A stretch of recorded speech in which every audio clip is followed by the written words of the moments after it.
The act led to the addition of no smoking stickers on public establishments. But are they really holding up? I went undercover with two of my co-workers to a few bars and restaurants in Lucas County to test the law. I have a copy of the lawsuit right here in my hands, and in it, the parent of a teenager, Sarah Krogel, is suing not only Toledo Public Schools, but also 3 Beverly Elementary employees. But something about her injuries puzzled the Lucas County coroner. The coroner believes she should have had far more trauma if she indeed fell from a moving car, like Russell said. 2 teams of agents, masked and armed, raided the retail stores while our cameras rolled. Many schools in the area are already calling off classes for today. The arson investigator just arrived on scene because the battalion chief told me that this is a suspicious fire. We tested 5 sites. Other restaurants and convenience stores in the Toledo area may also have dirty ice. Mold, slime, and buildup can be found noted throughout inspection reports I've collected from the Lucas County Health Department. A sweeping crackdown on unsafe bus companies could affect how you travel this holiday season. 2 Ohio Lottery Commission investigators and 1 undercover operation. We're conducting a retailer compliance inspection. I just confirmed with the officers that the driver is okay. What size of mattress did you want? After our visit on July 10th, I reached out to the Ohio Department of Commerce. During the call, spokesman Matt Mullins informed me the Monster resale shop was not registered with the state to sell used mattresses. They said, come on in, we're smoking. We want those fines. I have still not paid 1 dime to the state of Ohio and have no intention to. It's awful. I think that if they could collect those fines, they'd have more money for enforcement. It's drawing heat from all sides 6 years later. That being the decision by Ohio voters to approve Issue 5, the state's first smoke-free workplace act. The act led to the addition of no smoking stickers on public establishments. But are they really holding up? I went undercover with 2 of my co-workers to a few bars and restaurants in Lucas County to test the law. Our hidden camera caught people lighting up in the middle of the afternoon at the Mayfly Inn. We even saw the bartender rip the cellophane wrapper off a new pack and join the patrons already smoking, including us. At D&B Southwick Lounge, the bartender handed over an ashtray upon our request. Do you have an ashtray by chance?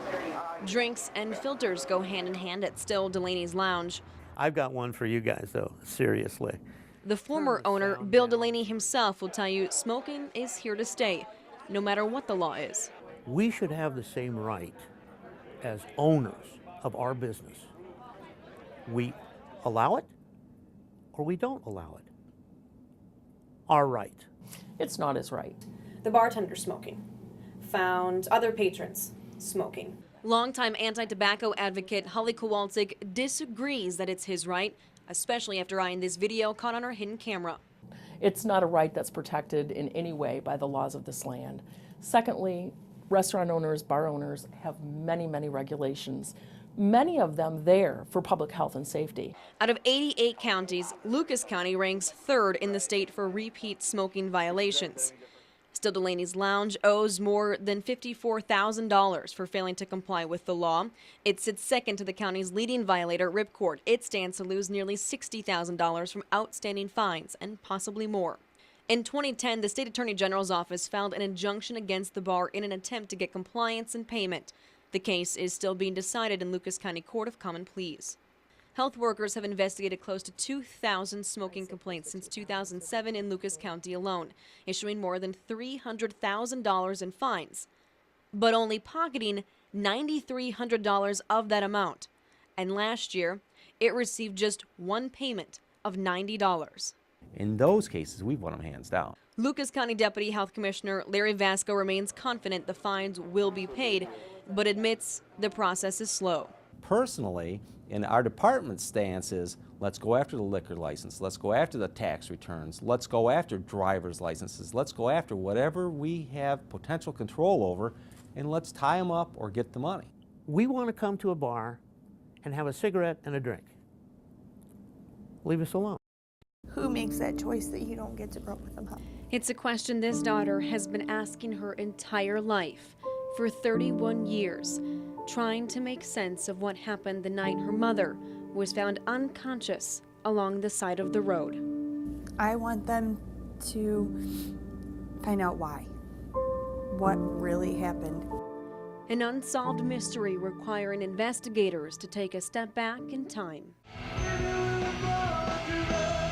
Rockers with guitars and sold-out crowds often made up a Saturday night in Toledo, 1982. Southside Roxy was the backdrop for fans of loud music and long hair, a hot spot for college teens, including Dana Rosendale and Roxy Pello. Jammed to the gills till 2 o'clock in the morning. So at the end of one Saturday night in early September, when the songs faded and the lights dimmed, Dana and Roxy agreed to a ride home from one of Southside Roxy's employees, Russell Atkins. Well, he was a bouncer. And he was qualified. Atkins, a Perrysburg graduate, class of 1977. The 23-year-old served as a bouncer. When the club closed, Dana, Roxy, and Russell traveled across the border to Michigan to drop off Roxy at her place. Then Dana and Russell departed to Toledo, but they stopped short of making it to Dana's apartment on Felt Street. Police say Russell ran to a nearby trailer and asked a person living inside to call for help because he'd noticed a woman lying on the ground as he drove along Tracy Road. 911, 911, 911. That woman was Dana Rosendale. I believe it came in as a hit and run. At one point, police say Russell left and came back to the scene sometime later, and that's when the apparent hit-and-run report changed. And he alleges that she fell out of the car. The car he was driving. She died 6 days later. The autopsy showed blunt force trauma to the right side of her head, but something about her injuries puzzled the Lucas County coroner. The coroner believes she should have had far more trauma if she indeed fell from a moving car, like Russell said. The cause of death was ruled undetermined, and eventually the case of Dana Rosendale grew cold. 31 years later, the unsolved file of Dana Rosendale returned to the hands of detectives with the sole help of Dana's daughter, Brittany Stork. My mom's mom mistakenly would call me Dana sometimes. And I'd say, no, it's Brittany. Brittany spent all of 8 months with her mother, left with only baby books and painful emotions. There was a little girl left. Left with no mom. Left with no answers.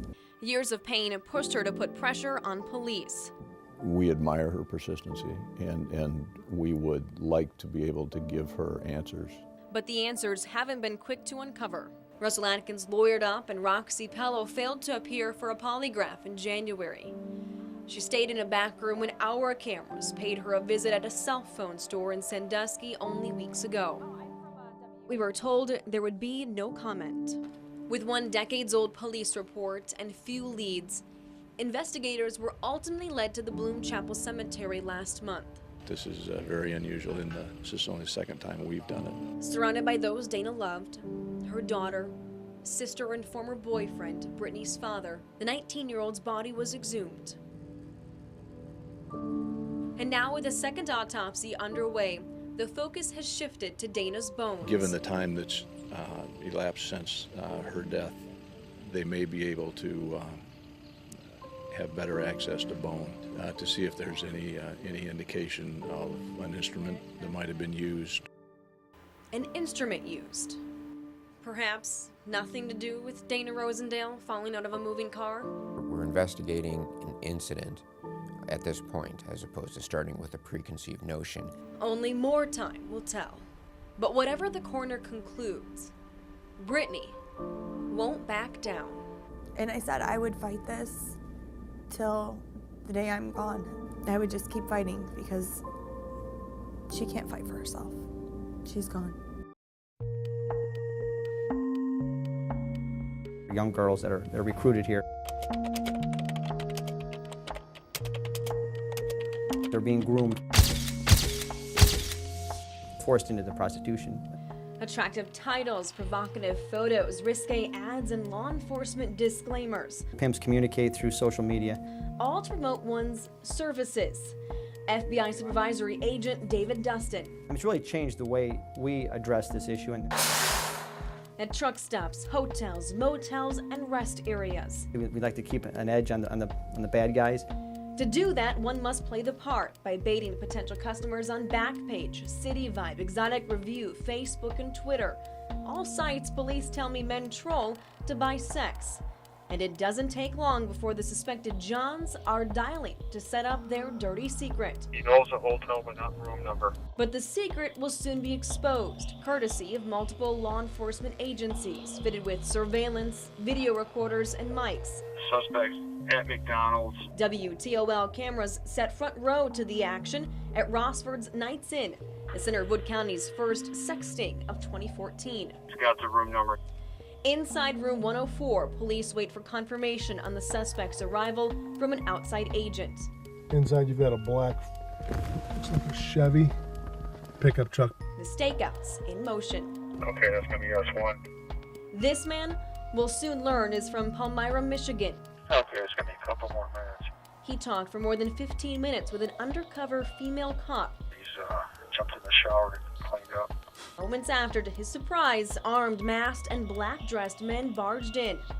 42-year-old Gary Noplis arrested for solicitation. The silver minivan, checking out the windows. And you're about to meet Bluffton's Timothy Hartzler, a retired school teacher. He's pulling in beside S1's truck. Packed with sex toys. He's gonna be a white male, probably in his 60s. Quickly cuffed for solicitation and joined by South Lyon, Michigan's Michael Pinter, as well as Toledo's Jim Files. He had little to say when I called to question him about the day's events. Do you have any comment about what happened? Anything to say? No. 4 arrests in a one-day operation, added to last year's list of 99 for the Wood County Sheriff's Office and the Toledo Police Department's 86 arrests. Some may call the results minor, but each feeds into a major Northwest Ohio problem. Lucas County Human Trafficking Coalition co-chair Mary J. If men, mostly men, some women, but if mostly men weren't willing to pay for sex, there wouldn't be sex trafficking. Well, there is no question that Mother Nature was very, very angry yesterday. I want to take you even closer now to some of the damage done here in Oregon. Take a look here this way. Believe it or not, this is what's left of the Sundance Kids Drive-In Theater. It suffered a serious punch from wind speeds upwards of 60 miles an hour. This scene is especially difficult for those who have been coming here for years. It is one of only a few drive-in theaters left in the state and is considered a landmark for the Oregon area. It went through some upgrades not long ago to improve the picture quality for moviegoers, but straight line winds significantly changed its picture yesterday, leaving it in torn and tattered pieces. Without question, a severe victim of Sunday's wrath. Folks also in Cloverdale this morning, they are feeling the effects of Mother Nature yesterday. I'm going to turn things over now to Amanda St. Hilaire, who is live on the phone with us now. Amanda? We are following record-breaking cold weather this morning. Let's turn it over to certified most accurate meteorologist Chris Vickers for a few more details. Hello there, my friend. Are you staying warm? And keep in mind, sub-zero temperatures can be life-threatening. The cold weather is to blame for at least 16 deaths in the U.S., and it serves as a reminder to be extra careful if you plan to be outside today. Frostbite can happen within minutes, especially when our current temperature is below zero with a wind chill near 30 below. Mild frostbite can be treated at home by running warm water, not hot, over the affected area. If the pain is simply too much to bear, it may be best to seek out the help of a doctor. And folks, right now we are following breaking news for you this morning. Firefighters in Swanton battling a house fire. It's happening at County Roads E and 2. Amanda St. Hilaire is at the scene for us, and she joins us on the phone to avoid having to be out in this very cold weather. Wow, hard to think about having the firefighters just covered in ice from head to toe. That's the thing. Emergencies don't stop just because it's cold out, That's right. Well, as a friendly reminder, everyone, Lucas County remains under a level 3 snow emergency along with many others. For a full list, visit ToledoNewsNow.com. Meanwhile, Toledo police on the hunt for a gunman right now. New overnight for you, a man is being treated right now, a victim of a gunshot wound. Police say he was shot inside a duplex in South Toledo. It happened along the 1900 block of Airline. Investigators believe the gunman fired shots through a back window. The shooter remains on the run. Vice President Joe Biden is reaching out to Iraq's prime minister amid violence in the country. This comes 2 years after the U.S. pulled out of Iraq. Over the weekend, several people were killed. White House spokesman Jay Carney reminded reporters Monday violence in Iraq happened even when there were 150,000 U.S. troops there. He adds the U.S. will deliver more missiles and surveillance drones to Iraq this year, but says Iraq needs to take the lead. The Minnesota teen is braving the frigid temperatures by is sleeping outside. Yeah, and get this, he's been doing it for months. It was just going to be the summer initially. But then I got to August and I realized, geez, this has not been hard enough.